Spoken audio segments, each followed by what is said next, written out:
आजकल के इस जमाने में कुछ बच्चे इस तरह से हो जाते हैं, वो अपने माता पिता की बात ना मानकर खुद ही अपने जीवन का फैसला लेने लगते हैं और वो फैसला इतना गलत हो जाता है, उनकी जान पर भी बनाती है। दोस्तों, आज की घटना जो मैं आपको बताने जा रहा हूं, इसमें एक लड़की इसी तरह से अपने माँ बाप की बात ना मानकर खुद ही एक ऐसा फैसला ले लेती है जिसकी वजह से सदा सदा के लिए वो लड़की इस दुनिया से विदा हो जाती है। जब आसपास के लोगों को इस सब के बारे में पता चलता है तो सब यही कहते हैं कि इसके साथ में जो हुआ ठीक हुआ, इसने ऐसा किया था, इसके साथ में ऐसा ही होना चाहिए था। लेकिन कुछ लोग यहाँ पर ये कह रहे होते हैं कि यहाँ पर जो हुआ वो बहुत ही गलत हुआ। दोस्तों, क्या थी पूरी घटना? अगर आप भी मामले को जानना चाहते हैं तो वीडियो के साथ अंत तक जरूर बने रहिए।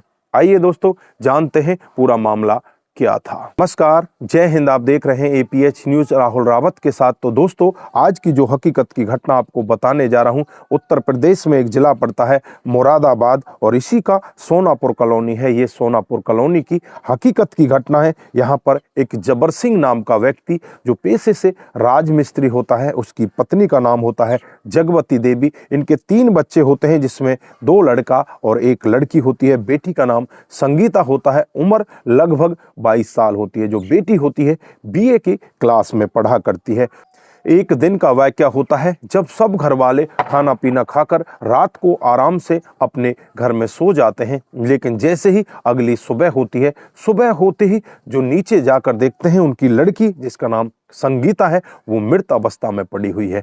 अब घर वाले वहां पर रोना धोना स्टार्ट कर देते हैं और घर वाले उसके अंतिम क्रियाक्रम की तैयारियों में लग जाते हैं। इधर पता नहीं वहां पर कैसे पुलिस पहुंच जाती है और पुलिस इन घर वालों से कहने लगती है कि इस लड़की को मारा गया है, हमें इसका पोस्टमार्टम कराना होगा। लेकिन यहाँ पर घर वाले मना करते हैं कि हमें अपनी बेटी का पोस्टमार्टम नहीं कराना, हमारी बेटी की बीमारी के चलते हुए मौत हुई है। लेकिन हमारे पास सूचना है और सूचना में यही कहा गया है कि तुम लोगों ने इस लड़की को मारा है। लेकिन यहाँ पर घर वाले कहते हैं कि साहब ऐसा क्यों कह रहे हो। उसके बाद पुलिस वाले अपने रवैये से उस डेड बॉडी को उठाते हैं और उठाकर उसे पोस्टमार्टम के लिए भेज देते हैं। इधर पिता होता है जबर सिंह। जब उससे पूछताछ की जाती है तो जबर सिंह यही कहता है कि हम लोग तो सभी खाना पीना खाकर ऊपर छत पर सो गए थे, लेकिन हमारी बेटी नीचे सो रही थी। जब हमने सुबह आकर देखा तो हमें नहीं पता किसने इसके साथ में ऐसी वारदात को अंजाम दिया है। पुलिस पिता की ही तहरीर पर अज्ञात लोगों के खिलाफ मामला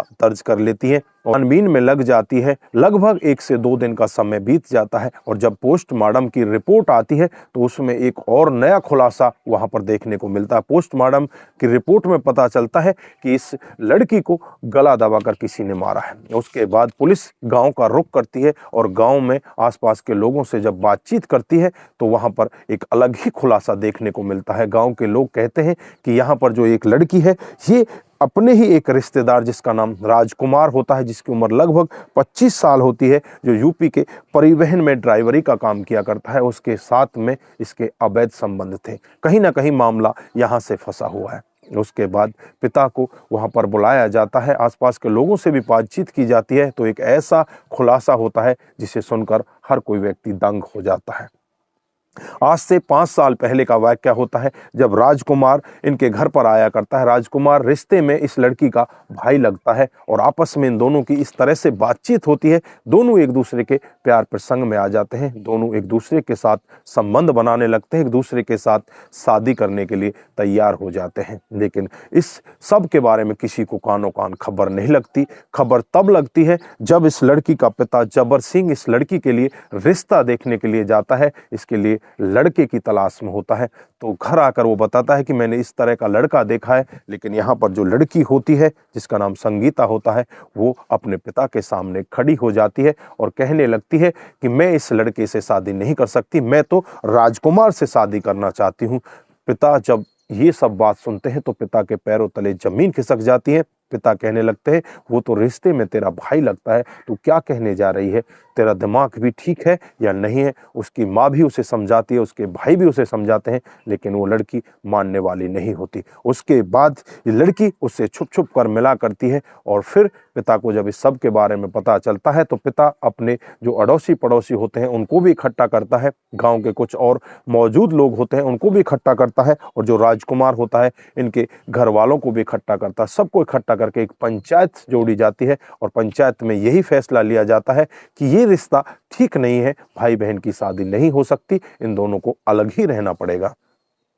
पंचायत इन दोनों को अलग होने का निर्णय दे देती है, लेकिन ये दोनों वहां तो मान जाते हैं। जैसे ही कुछ समय और बीतता है, ये बात थोड़ी सी ठंडी हो जाती है। जो पिता होता है जबर सिंह फिर इस लड़की के लिए एक लड़के की तलाश में चला जाता है कि इस लड़की की शादी कर दी जाए। जब इस संगीता को इस सब के बारे में पता चलता है तो संगीता अपने घर से एक दिन चुपचाप निकल जाती है और राजकुमार के पास पहुंच जाती है। जब पिता को इस सब के बारे में पता चलता है तो पिता एक निर्णय लेता है कि आज के बाद मेरी बेटी के साथ मेरा कोई भी रिश्ता नहीं है, मेरे लिए वो मर चुकी है, मैं उसके लिए अब कुछ भी नहीं हूं। लेकिन यहाँ पर आसपास के लोग जब उसे समझाते हैं या रिश्तेदार उसे समझाते हैं और कहने लगते हैं कि इसमें भी तेरी ही बदनामी है, तू ऐसा मत कर, उस लड़की को वहां से लिया और उसके बाद फिर देखते हैं क्या होता है। यहाँ पर जो पिता होता है जबर सिंह वो भी फिर समझ जाता है और समझकर अपनी बेटी के पास वहीं पर राजकुमार के घर पहुंच जाता है और वहां जाकर अपनी बेटी से कहने लगता है कि बेटी, हम तेरी जिद के आगे हार चुके हैं, अब तू जहां चाहेगी हम वहीं पर तेरी शादी करेंगे और तू अपनी शादी धूमधाम से रीति रिवाज के साथ कर, हम तेरी डोली घर से ही विदा करेंगे, तू हमारे साथ हमारे घर पर चल। उसके बाद पिता अपनी बेटी को लेकर अपने घर पर आ जाता है। घर में सभी लोग पहले से ही तैयार होते हैं और वो लोग इस लड़की के साथ पहले समझाने की कोशिश करते हैं, लेकिन ये लड़की मानती ही नहीं और फिर इस लड़की के साथ मार पिटाई की जाती है और इसे काफी प्रताड़ित किया जाता है। लड़की फिर भी मानने के लिए तैयार नहीं होती। फिर इस लड़की का गला दबा दिया जाता, तक दबा कर रखा जाता है जब तक कि इसके प्राण नहीं निकल जाते। उसे वहीं पर मौत के घाट उतार दिया जाता है और नीचे प्लान के तहत ही चारपाई पर उसे सुला दिया जाता है। पूरा का पूरा परिवार